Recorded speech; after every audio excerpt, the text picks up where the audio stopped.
Hello students. So few more questions were left from this exercise, that is exercise 16.3. So we will complete that today. Okay.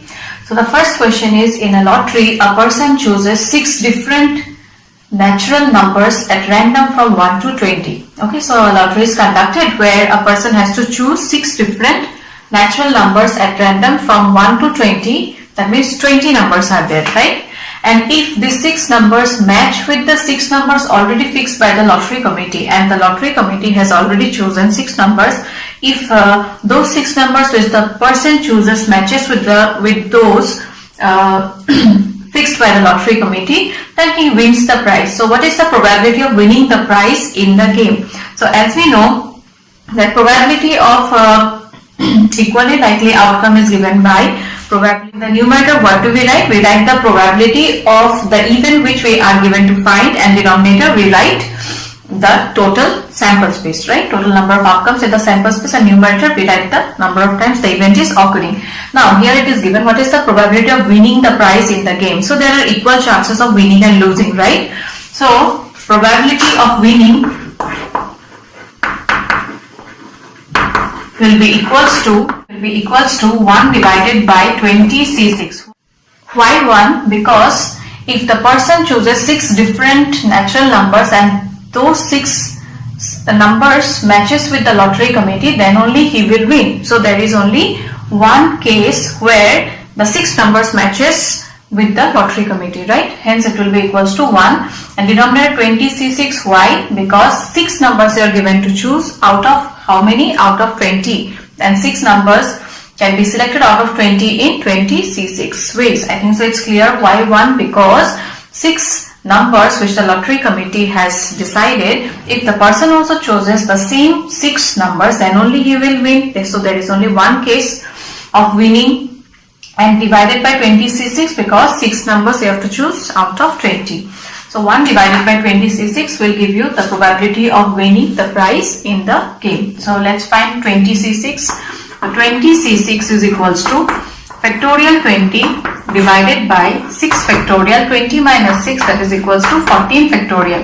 So 20 into 19 into 18 into 17 into 16 into 15 into 14 factorial. That 14 factorial will get cancelled with this, hence I am not writing that. 6 factorial is equals to 6 into 5 into 4 into 3 into 2 into 1. Is it clear? 20, 19, 18, 17, 16, 15. Next is 14 factorial, and that 14 factorial will get cancelled with the denominator. You are left with only 6 factorial. So 6 into 5 into 4 into 3 into 2. Okay, so calculate it. 6 3s are 18, 3 cancels, 4 4s are 16, 5 2s are 10, 10 will cancel with 20, hence you will get 2. So remaining digits you multiply it, so you are left with 2 into 19, that is 38. 38 into 17 into 15 into 4 is 60. Multiply it. 7 into 6 is 4, 42. So 1020 you will get after multiplying this two. 1020 into 38 will give you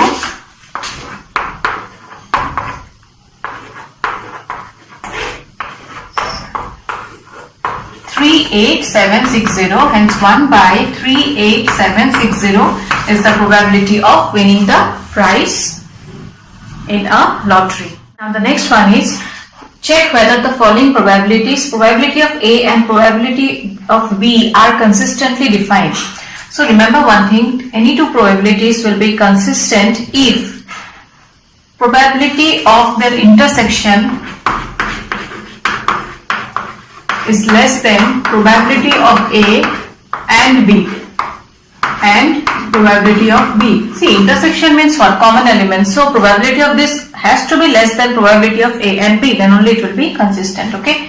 So here you see probability of A is equals to 0.5, which is less than 0.6. Yes. And as I told you, intersection has to be always less. Intersection means the common element. So probability of common elements has to be less. But here we are getting probability of A intersection B not less than, that is it's greater than probability of A, and hence they are not consistent. Hence they are not consistent. Okay. Now the next question, probability of A, B and their union is given. So in order to check whether they are consistent or not, we need to find out probability of A intersection B. So we know probability of A union B is equals to probability of A plus probability of B minus intersection. Probability of A union B equals to 0.8 here. Probability of A is 0.5. Probability of B 0.4 minus probability A intersection B. So 0.8 is equals to 0.9 minus probability of A intersection B. Hence probability of A intersection B is equals to 0.9 minus 0.8, that is equals to 0.1. Hence what are we getting? Probability of A intersection B less than probability of A. Also probability of A intersection B less than probability of B. So the conditions are satisfied here and hence they are consistent. Hence the following probabilities are consistent. I think so it's clear. See, intersection means common elements, so it has to be always less. Okay. So probability of intersection A intersection B must be less than probability of A and also B. Then only it will be consistently defined. One is probability of A equals to 3 by 5, probability of B is equals to 1 by 5. Find probability of A or B. What is the meaning of or? Or means probability of A union B. I have given you algebra of events. Now the condition is if A and B are mutually exclusive events. So two events A and B, if they are mutually exclusive, then we know A intersection B is equals to 5. That means two events are mutually exclusive events if both the events cannot occur simultaneously. Hence their intersection is equals to 5. So probability will be equals to how much? 0. So since A and B are mutually exclusive events, therefore probability of A intersection B will be equals to 0.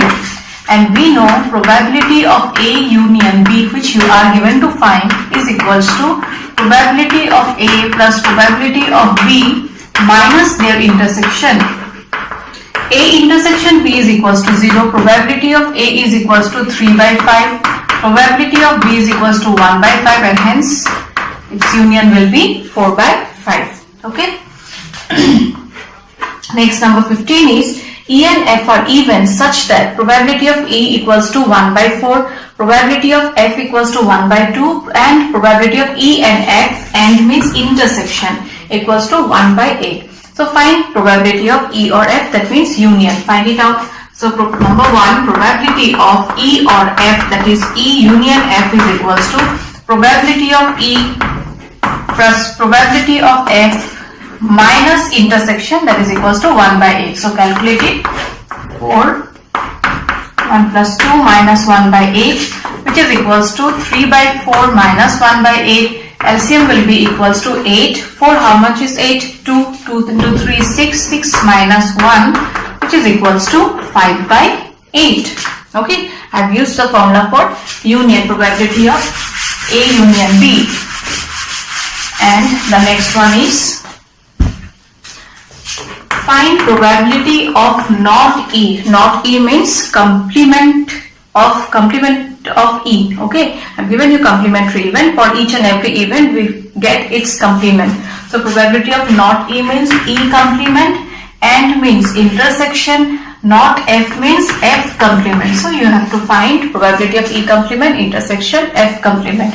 So we will apply De Morgan's law. What is that? This is equals to probability of E union F complement, right? So probability of E union, we know E union F complement is equals to E complement intersection F complement. And how do we get this? By De Morgan's law. We have got in stats chapter. So probability of E union F complement. So we know probability of happening of any event plus probability of non-happening is equals to 1. Hence probability of non-happening will be equals to how much? 1 minus probability of happening. So this is equals to, let this be equals to A. So probability of non-happening will be equals to 1 minus probability of happening of the event. So 1 minus probability of E union F. We have found that. What is it? It is equals to 5 by 8. So substitute the value. So its answer will be 3 by 8. I think so it's clear, all of you. Next, question number 16 is, events E and F are such that probability of not E, that means E complement, or union not F complement is equals to 0.25. So state whether E and F are mutually exclusive. So you have to check whether E and F are mutually exclusive. Just now we have done one question. Two events will be mutually exclusive if their intersection is equals to 5. That means probability of their intersection has to be equals to 0. So you have to check whether probability of E intersection F is equals to 0 or not. If you get 0, then the events E and F will be mutually exclusive, and if you don't get, then they are not mutually exclusive. So let's check. So it's given probability of not E or probability or not F is equals to 0.25. Again we will apply De Morgan's law, that is probability of E intersection F complement is equals to 0.25. Probability of non-happening, just now we have done one question, it is equals to 1 minus probability of happening of the event, which is equals to 0.25, and hence probability of E intersection F is equals to 1 minus 0.25, which is equals to 0.75. Are you getting the probability equals to 0? No, we are not getting, and hence at the end you will write E and F are not mutually exclusive. Now the next one is, in an entrance test that is graded on the basis of 2 examinations, the probability of a randomly chosen student passing the first examination is 0.8 and that of the second examination, that means that of passing the second examination, is 0.7. So probability of passing the first examination and second examination is given. The probability of passing at least one of them is 0.95. What do you mean by at least? At least means one or more than one. That means both. This is the probability of union of both first and second examination. Okay, at least means what? At least means either equals to 1 or more than 1. So this will be the value of union of both the examination. So what is the probability of passing both? Both means common. Okay, hence you have to find their intersection.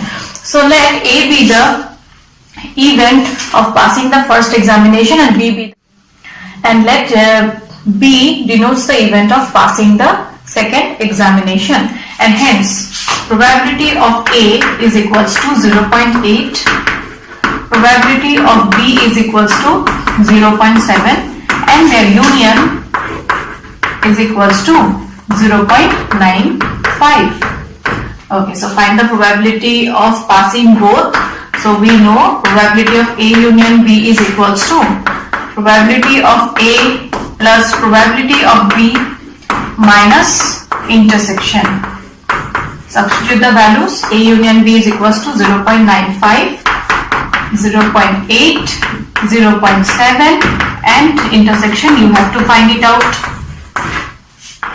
So 0.95 is equals to 0.8 plus 0.7 is equals to 1.5 minus its intersection, and hence probability of A intersection B is equals to how much? 1.5 minus 0.95, which is equals to 10, 5, 5, 49, 5, 0.55. 0.55 is the probability of passing both the exam.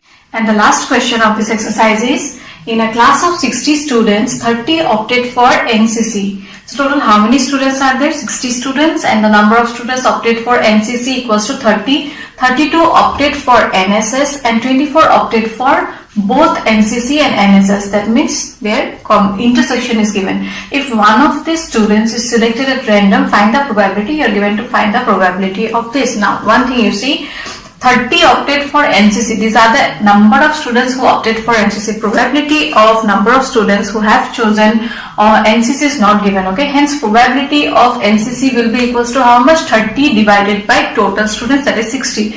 Similarly, probability of NSS equals to 32 by 60 and probability of both NCC and NSS will be equals to 24 by 60. Okay students, here you see probability of NCC, NSS and both are not given. Okay, you are only given the number of students who have opted. So probability of NCC equals to 30 by 60. Probability of NSS is equals to 32 by 60 and their union, sorry not union, intersection, both is given now, so intersection, so probability of NCC intersection NSS is equals to how much? 24 by 60. Okay, so now find the probability of the given questions. So the student opted for NCC or NSS, that means union. So probability of NCC union NSS will be equals to probability of NCC, that is 30 by 60, plus probability of NSS, that is 32 by 60, minus their intersection, which is equals to 24 by 60. So these two, after adding, how much will you get? 62. 62 minus 24 will give you 12, 4, 8, 5, 2, 3, 38 by 60. Cancel it, you will get 19 by 30. Okay.